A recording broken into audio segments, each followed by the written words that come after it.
3, 2, 1.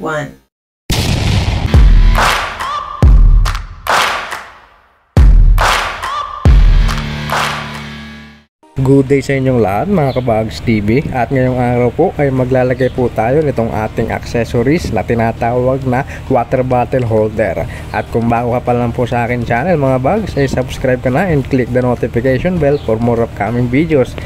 At tinanggal na po natin mula sa pagkakabalot itong ating water bottle holder, at nabili ko lang po yan mga bags sa online at sa halagang 116 pesos mga bags. So napakamura lang niya, at syempre yan po mismo ang ilalagay natin dito sa ating motor na Honda Beat.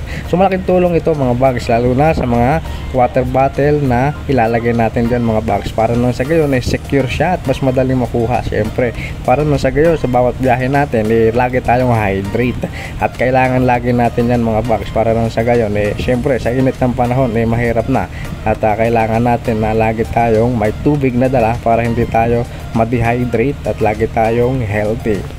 At madali lang po siyang ikabit mga bags, at gamit po yung mga clamp na kasama mismo dun sa may package. Ayan, yan po mismo yung ating gagamitin para maisabit natin dyan mismo sa may crash guard yung ating water bottle holder, para hindi po siya malaglag at hindi po siya magalaw-galaw, at secure na secure mga bags.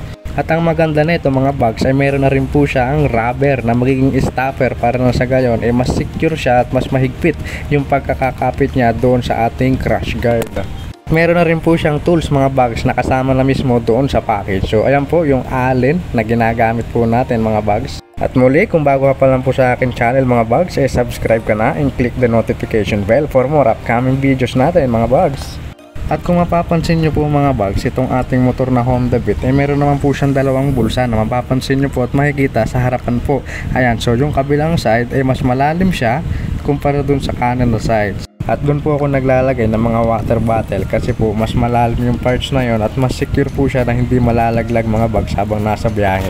Pero ngayon ay naglagay na tayo mismo ng water bottle holder, na sa gayon ay dyan na mismo natin mailagay ang ating mga mineral o ibang inumin na pwede nating mainom habang nasa biyahe mga bags. At yung nasa unahan na bulsa ay pwede pa natin siya magamit para mapaglagyan ng ibang gamit mga bags. At ngayon naman po mga bags ay nailagay na po natin itong ating water bottle holder, at hinihigpitan lang po siya mga bags gamit ng screwdriver. At kung mapapansin nyo po yung kanyang pagka-plastic ay sulit na sulit, so napakatibay nito mga bags, at kayang kaya yung mga medyo malalaki na water bottle kasi nag-i-expand siya at nagpipit siya mismo dun sa item na nilalagay mga bags. Hanggang dito na lang po muna mga Kabags TV, at muli kung bago ka pa lang po sa akin channel ay subscribe ka na and click the notification bell for more upcoming videos. At ito po si Bags TV, salamat po.